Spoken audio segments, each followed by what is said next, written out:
Good morning from Kuala Lumpur, Malaysia. It is 29 degrees today. It's beautiful and lovely, but it's going to get hotter later. So today I'd like to talk about the idea of ideas and what it's really worth.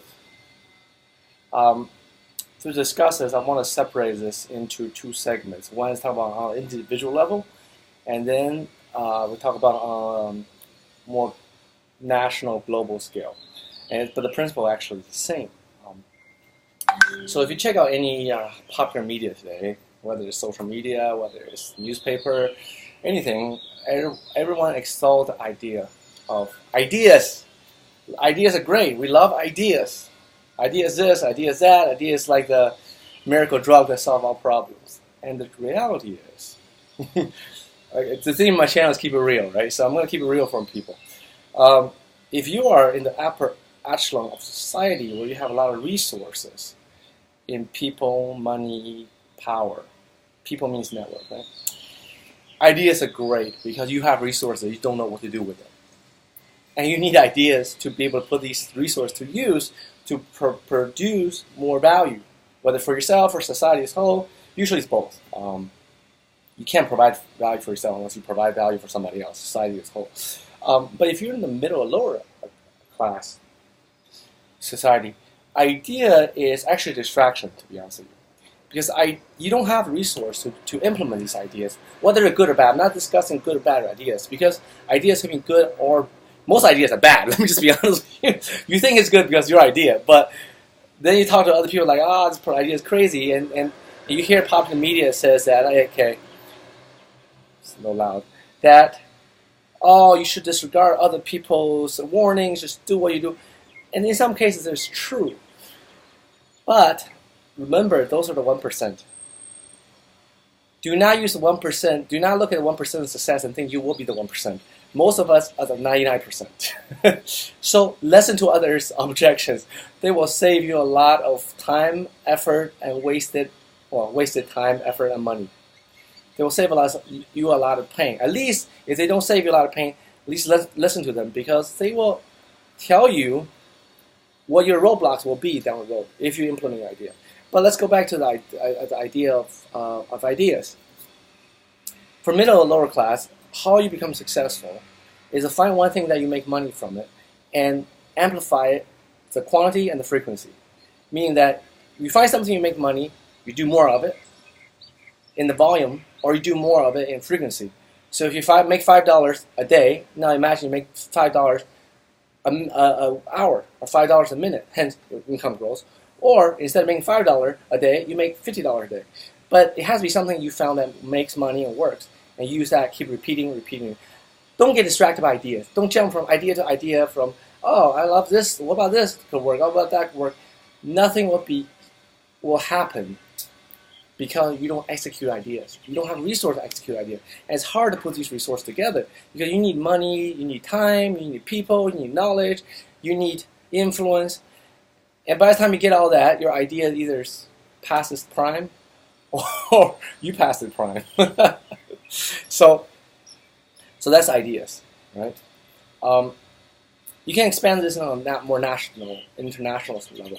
So you see today, developed countries, they love ideas. The reason why they love ideas is because they're developed. There's nothing left to do. They have all the material good. Then now they have resources and material good. They have everything already in place. So the only thing you can do is basically shoveling things around to create something new. It's not really new. It's just reshuffled, redefined, remarketed. Thus, in a developed economy, idea create value. But in developing countries where there's still a lack of material goods, the idea is useless. What they need is solid things they can hold in their hand, that they can use, they can do something with. Hence, you see developed country, what they focus on, intellectual property protection, all this stuff. Because ideas for rich country, for rich people, generate income. R&D, ideas, generate income. But for poor country, idea is useless because whatever idea you have, people just copy it. They'll take it from you. And there's nothing wrong with that. In the developed country, rich country, they also copy ideas. They call it redefine, innovate. They change a little bit, at least. But in poorer countries, they don't even change. They just copy straight up. Whatever you do A, they just still do A. Hence, you see this conflict between developing and developed country. Developing countries constantly copy ideas of developed countries, and they're getting rich off of it. And that's why they do it. It works. And developed countries, mad, hey, I come up with the idea. It's my idea. And they feel entitled. That's their idea. No one else can do it because they come up with it. I don't agree with it, but that's how the system works in developed countries, and that's how it is. And if you live there, hey, you got the protection. If you come up with a good idea, you have protection from it. Now there is an exception to this idea rule for middle, lower echelon of society. If you can have a good idea and sell the idea, don't implement the idea, sell the idea. And this is that's what you see today on YouTube all the time. I will teach you how to trade stocks. I will teach you how to market things online, and you will be millionaire in 3 months, maybe even say 3 weeks.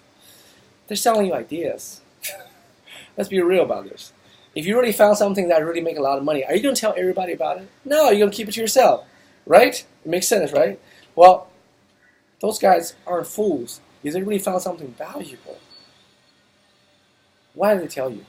Unless if there's more money selling the ideas to you than actually implement ideas to make money. I hope this is not too, this doesn't sound condescending or it's put down to anybody, but it's just my perspective, and my channel is Keep It Real. I want to say real things to people, and hopefully you get some value out of this. And if you are someone who are not in the upper echelon, and somehow you made the idea work, really produce great results. I'm not talking about income of $30,000 a year, $50,000 a year. That's easy. Make an idea work to make $5 million, $50 million a year. Leave a comment below. I'd like to hear how you did it, and if you actually implement it, not sell the idea, implement it. I'd like to see how it works. And whoever wants to say something, I'll reply to you. Bye.